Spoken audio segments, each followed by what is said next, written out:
ଖାଇବା ଚକ୍କରରେ ଆଜି ପୁରାପୁରି ଫସିଗଲି। କଣ ହେଲା ମୋ ସହ ଆସନ୍ତୁ କହୁଛି। ସକାଳୁ ସକାଳୁ ମାମା ମତେ ଡାକ ପକେଇଲା, ଝିଅ ଏ ଝିଅ ଧାଇଁଆ।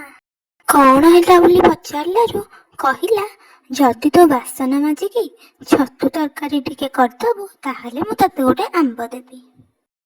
ଗୋଟିଏ ଆମ୍ବ ପାଇଁ ମୁଁ ମଧ୍ୟ କାଳ ବିଳମ୍ବନ କରି ଛତୁ ତରକାରୀ କରିବାକୁ ବାହାରି ପଡ଼ିଲି।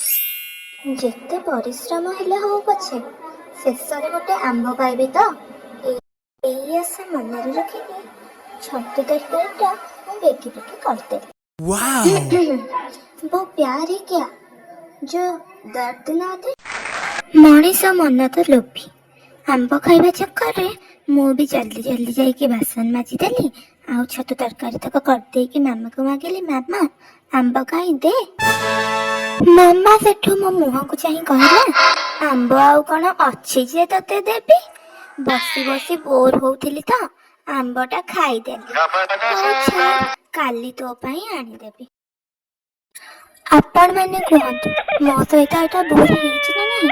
ମତେ ଆମ୍ବର ଲାଳସା ଦେଖେଇକି ଏତେ କାମ କରେଇ ଦେଲା, ଆଉ ମତେ ଲାଷ୍ଟରେ ଆମ୍ବଟେ ବି ଦେଲାନି।